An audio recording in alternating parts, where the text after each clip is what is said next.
Aloha. Aloha.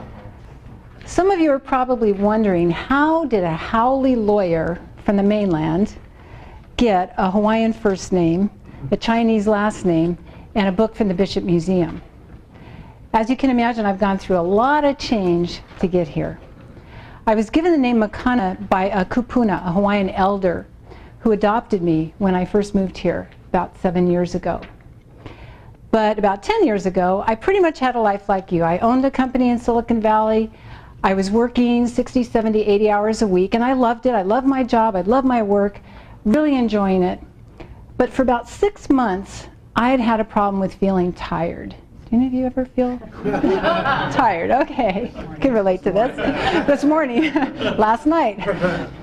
But it wasn't just tired all day, every day, but it got to the point, well, I had never exercised because, you know, who has time for that?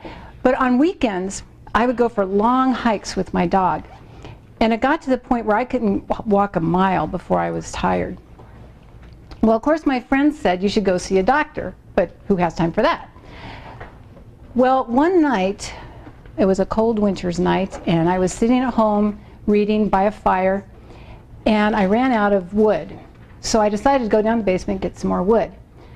But I was way too tired to make 2 or 3 trips up the stairs. So I decided to get all the wood I could carry and take it all up at once. So I'm trying to get to the stairs, and then I struggle up the stairs. And as I got to the top of the stairs, I couldn't breathe.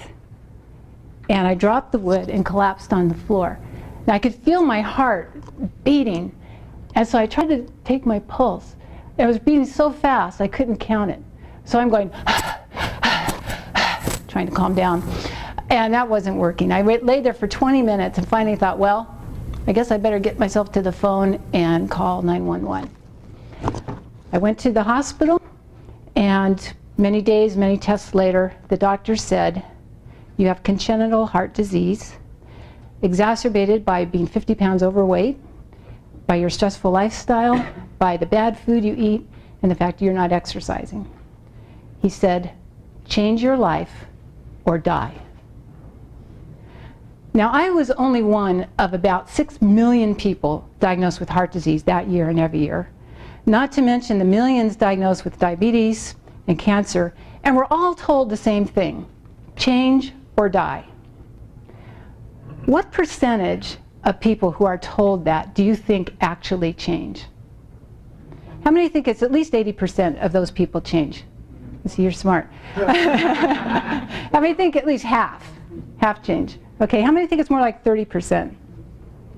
Actually, less than 10%. Less than 10% change their lives. Now, why is that?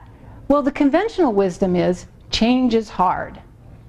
But change isn't hard if you want to change. Change is easy, and I bet everyone in this room has had at least one life-changing experience that happened like that. Raise your hand if you have ever fallen in love. Norm?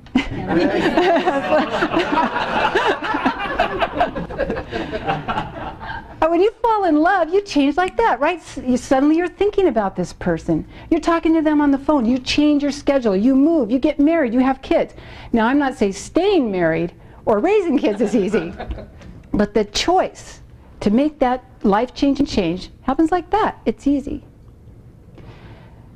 And we also can do other things when we fall in love. I met a guy when I was in law school, and he said, if you quit smoking cigarettes, I'll marry you. I said, great, change like that. And I tried to quit before and always started again, but because I was motivated, I changed. Now you're saying, okay, great, fall in love, easy change. What does that have to do with my business? Life is too short to be a lawyer. If I get out of this, I'm going to change my life. And I did. Now, you might think the next day I quit my job and moved to Hawaii. I didn't. It took me years to get here. Years when I made a series of small steps that led me step by step to getting more healthy, getting more financially stable, and getting rid of my husband. And it was only after I established that foundation that I was able to move to Hawaii, learn Hawaiian massage, and become the healthiest and happiest I've ever been in my life. Looking back, I see what I did came down to 5 simple choices I made every day. And these same 5 simple choices have been proven by medical scientists, starting with Dr. Hans Selye in the 1930s, up into the most recent current research that's being done today, to help you stop stress, feel better, be healthy, live longer, and look younger. And let me just say a word about that looking younger thing, because you might think I'm saying that just for effect. Dr. Selye and his colleagues conducted clinical studies with more than 10,000 people. They found the average stressed out person looked 6 years older than their chronological age. After 6 months of implementing these 5 simple choices, the average person looked 5 years younger than their chronological age. So I'm almost 53. Do you think I can pass for 47, 48? Maybe? Okay, so maybe there's something to this. A real nice short-term benefit to this, in addition to just being healthy. So now you might be thinking, well, what does all this have to do with my job, my career, my profession in HR? Well, obviously, if you're healthy, you can be at work rather than if you're sick. But more important, what the science has shown is that the healthiest, happiest people are the people who are engaged in their work. They don't just show up. They love what they do. They're productive, they're inspired, they're creative. So what I talk about today is going to help you with your work as well as with your personal life. And hopefully some of what I talk about you can share with your colleagues and your subordinates, so maybe you can be surrounded by healthy, happy people. Wouldn't that be awesome? So the 5 simple choices are on your handout, and they are to love what you do, play hard, eat less. I said they were simple, not easy. Breathe, sounds simple, and open your heart.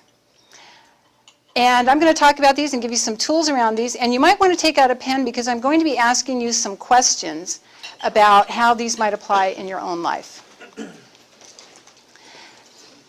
And it's kind of neat because these same 5 choices were part of the daily lives of the traditional Hawaiians. You know, when Captain Cook discovered Hawaii in 1778, he said Hawaiians were the healthiest people he had ever seen in the world, including his fellow Englishmen. For example, in those days in England, if you broke your arm, chances are it would be amputated. But the Hawaiians, by that point, had perfected the art of bone setting and literally cured fractures in a matter of days. So we can learn from the Hawaiians as well as from the science.